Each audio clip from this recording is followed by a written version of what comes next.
మనకి ఏపీలో ఎలక్షన్స్ అయితే ఉన్నాయి కదా, నెక్స్ట్ సీఎం ఎవరైతే బాగుంటుంది? పవన్ కళ్యాణ్ అయితే బాగుంటుంది. అంటే ఇప్పుడు పవన్ కళ్యాణ్ చంద్రబాబు నాయుడు పొత్తులో వస్తున్నారు కదా, సో ఎక్స్పీరియన్స్ తోటి మనకి చంద్రబాబుకి అధికారం ఇస్తారు. చంద్రబాబు నాయుడు గారు వస్తే ఒకవేళ ఐటీ డెవలప్మెంట్ ఎలా ఉంటుంది? బాగుంటుందండి. కంపెనీస్ కూడా ఎక్కువ తీసుకొస్తారు. ప్రస్తుతం జగన్ పరిపాలన మీకు ఎలా అనిపిస్తుంది? నాకైతే వేస్ట్ అనిపిస్తుంది.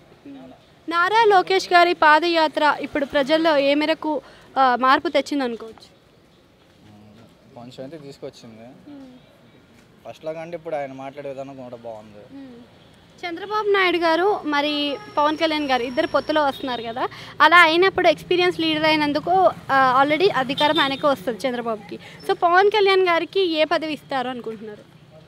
నేను కూడా డిప్యూటీ సీఎం ఇస్తారు. ఇద్దరు మేనిఫెస్టోస్ అనేవి సెపరేట్. సో మేనిఫెస్టోస్ ఎలా నెరవేరుస్తారు? మేనిఫెస్టో అంటే నాకు దాని గురించి ఐడియా లేదు. సో ప్రజెంట్ ఐటీ రంగం అనేది జగన్ పరిపాలనలో ఎలా ఉంది? చండాలంగా ఉంది అయితే. మరి పథకాలు ఇస్తున్నాడు కదా జగన్, మరి ఆ పథకాలు అందరికీ అందుతున్నాయా? అందట్లేదు. చంద్రబాబు నాయుడు చెప్పాడు కదా మనకి విజన్ 2047 కింద ఆంధ్రాని డెవలప్మెంట్ చేస్తాను అని. మరి ఈయనకు ఉందే 5 సంవత్సరాలు, 5 సంవత్సరాల్లో రిటైర్ అయిపోతారు. తర్వాత మరి ఎలా చేయగలుగుతారు 2047 విజన్ని? 47 అంటే చేయలేరు ఆయన. ఇంకా ఎవరు సీఎం అయితే ఇంక నెక్స్ట్ వాళ్ళే చేయాలి. ఇంకా పవన్ కళ్యాణ్ అయితే చేస్తారు అనుకుంటున్నాను. అప్పుడు ఏమంటే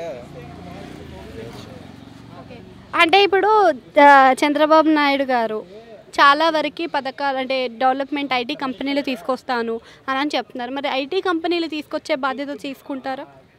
తీసుకుంటాను. సో పవన్ కళ్యాణ్ గారు కూడా కొన్ని మేనిఫెస్టోస్ అయితే పెట్టారు కదా, సో అలా చేయగలుగుతారా మేనిఫెస్టోస్ అని? బీసీలకు సీట్లు ఇస్తానని జగన్ చెప్తున్నాడు, మరి చంద్రబాబు చెప్తున్నాడు. మరి ప్రజలు ఎవరిని నమ్మొచ్చు? చంద్రబాబుని నమ్మచ్చు. కరెక్ట్గా మంచి సీఎం అంటే ఎవరిని చెప్పుకోవచ్చు? చంద్రబాబు చెప్తాను. Thank you.